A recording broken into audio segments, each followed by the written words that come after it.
السلام علیکم ورحمۃ اللہ وبرکاتہ. رب اشرح لی صدری ویسر لی امری واحلل عقدۃ من لسانی یفقہوا قولی. سورہ نازعات کی تفسیر چل رہی ہے. آیت نمبر 15 سے دیکھیں گے. حضرت موسیٰ علیہ السلام کا تذکرہ ہے، ساتھ فرعون کی بھی بات ہوگی. اعوذ باللہ من الشیطان الرجیم، بسم اللہ الرحمن الرحیم. هل اتاک حدیث موسیٰ، کیا آئی تیرے پاس بات موسیٰ کی؟ محمد صلی اللہ علیہ وسلم کو مخاطب کر کے کہا جا رہا ہے کیونکہ مکی سورہ ہے اور شدید مخالفت کا سامنا ہے آپ صلی اللہ علیہ وسلم کو. آخرت کے انکاری ہیں، بہت ضد اور تکبر والے اہل مکہ ہیں. تو اہل مکہ سے مراد یہاں میری وہ جو اس دعوت پر لبیک نہیں کہہ رہے تھے، انکار کر رہے تھے. تو ایک دائی کا دل گھٹتا ہے نا اس سے، جب اس کی دعوت حق ہے اور وہ دوسروں کی بھلائی بھی چاہتا ہے اور پھر بھی لوگ انکار کریں تو انسان بڑا پریشان ہوتا ہے، ڈپریشن میں چلا جاتا ہے. تو آپ صلی اللہ علیہ وسلم کو ایک مثال دے کر سمجھایا جا رہا ہے، ان کی دلجوئی کی جا رہی ہے کہ حل اتاک حدیث موسیٰ، کیا محمد صلی اللہ علیہ وسلم تمہارے پاس موسیٰ علیہ السلام کی خبر آئی؟ اذ ناداہ ربہ بالوادی المقدس طویٰ، جب پکارا اس کو، کس کو؟ حضرت موسیٰ علیہ السلام کو اس کے رب نے کہا مقدس طویٰ میں، مقدس وادی میں. اب یہ کب کی بات ہے؟ جب حضرت موسیٰ علیہ السلام مدین سے واپس مصر آ رہے تھے اور مدین جانے سے پہلے حضرت موسیٰ علیہ السلام سے غلطی سے قتل ہو گیا تھا. تو حضرت موسیٰ علیہ السلام کافی سال مدین میں رہے، وہاں شادی بھی کی انہوں نے، اور اب وہ اپنی فیملی کے ساتھ واپس مصر جا رہے ہیں. تو انہیں راستے میں اللہ رب العزت نے کوہ طور پر ان سے کلام کیا، تو اس واقعے کی طرف اشارہ ہے. انشاءاللہ مزید ڈیٹیل اس کی ہم تفسیر میں جیسے جیسے آیات آئیں گی کرتے جائیں گے. اذهب الی فرعون انہ طغی، تو حضرت موسیٰ علیہ السلام کو اللہ رب العزت نے کیا حکم دیا؟ اذهب، جاؤ، الی فرعون، فرعون کی طرف، انہ طغی، وہ بڑا سرکش ہو گیا ہے. فقل هل لک الی ان تزکی، بس کہو کیا تیرے لیے ہے طرف اس بات کے کہ تو پاکیزگی اختیار کرے. یعنی ایک دائی کا کام ہوتا ہے کہ بندوں کو اللہ سے جوڑتا ہے، انہیں پاکیزہ کرتا ہے. تو یہاں پہ حضرت موسیٰ علیہ السلام کو حکم دیا جا رہا ہے کہ فرعون کے پاس جاؤ، بڑی سرکشی اور تکبر کا شکار ہو چکا ہے، اس کو پاکیزگی کی طرف لاؤ. وَأَهْدِيَكَ إِلَىٰ رَبِّكَ فَتَخْشَىٰ، اور میں رہنمائی کروں تیرے رب کی طرف تاکہ تو فتخشا، تاکہ تو ڈرے. تو عاجزی حل ہے کس کا؟ تکبر کا. تو سرکشی کس وجہ سے آتی ہے؟ سرکش ہو گیا نا، طغا، سرکشی آتی تکبر کی وجہ سے، اور عاجزی کی وجہ سے کیا ہوتا ہے؟ تکبر ختم ہوتا ہے تو سرکشی ختم ہوتی ہے. دیکھیں جب ہم اپنے آپ کو کچھ سمجھتے ہیں نا، تو جبھی ہم دوسروں کے ساتھ بات کرتے ہوئے ہمارے لہجے میں سختی آتی ہے. آپ دیکھیں نا، جس کے پاس جتنا بڑا رتبہ ہوتا ہے وہ اپنے سے کم والوں کو اتنی سختی سے ڈیل کرتا ہے. تو یہ سرکشی کس وجہ سے آتی ہے؟ تکبر کی وجہ سے. جب ہم اپنے آپ کو کوئی چیز سمجھتے ہیں تو اصل چیز کیا ہونی چاہیے؟ ہمیں عاجزی. فَأَرَاهُ الْآيَةَ الْكُبْرىٰ، اور فرعون کو کیا دکھا؟ بڑی نشانیاں دکھا. بڑی نشانیاں کیا تھی؟ عصا تھی، ید بیضا تھی. پھر وہ بعد میں بھی کچھ، یہاں پہ تو یہ مراد ہے، بعد میں بھی 7 قسم کی جو ہم ڈیٹیل الحمدللہ سب کو ہی پتہ ہوگا، پڑھ چکے ہیں کہ اس میں جو طوفان آیا، پھر جراد آئے، پھر قمل آئے، وہ جو قمل بھی تھے اور مینڈک تھے، مطلب جوئیں تھیں. تو سسیریاں جسے کہتے ہیں نا، گندم کا جو کیڑا ہوتا ہے وہ بھی مراد ہے، اس سے مختلف روایات موجود ہیں.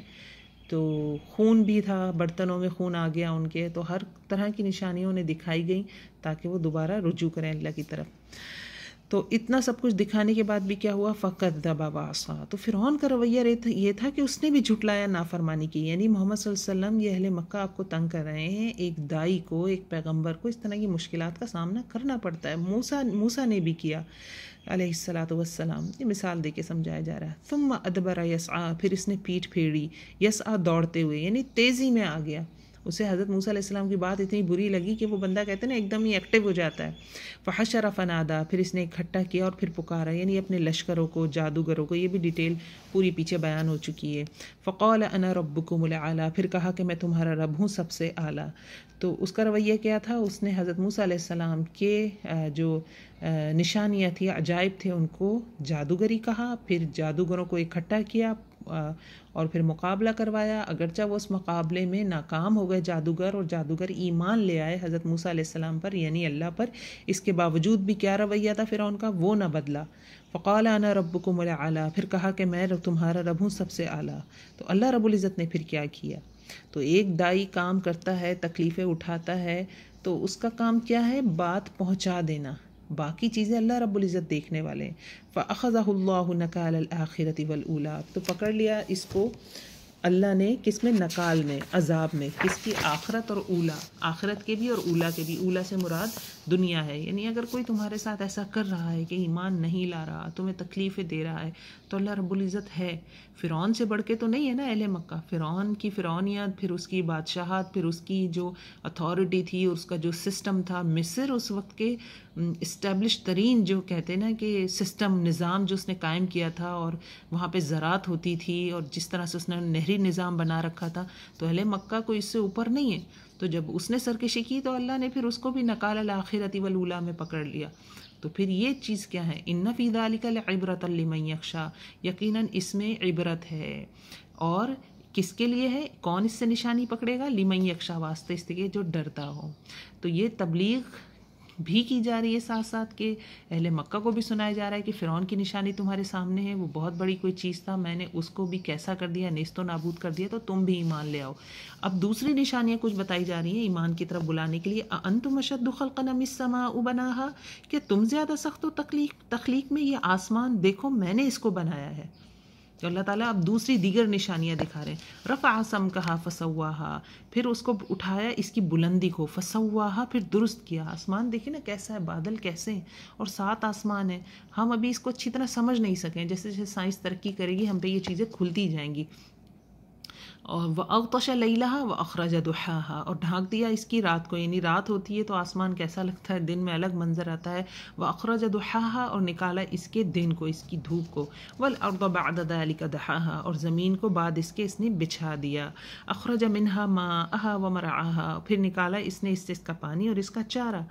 والجبال ارساها، اور پہاڑوں کو اس میں اس نے گاڑ دیا۔ متاعا لکم ولانعامکم، تاکہ فائدے کی چیزیں ہیں تمہارے لیے، ولانعامکم، اور تمہارے مویشیوں کے لیے۔ یعنی دوسری نشانیاں بتائی جا رہی ہیں کہ دیکھو زمین کو کیسا بنایا، آسمان کو کیسا بنایا۔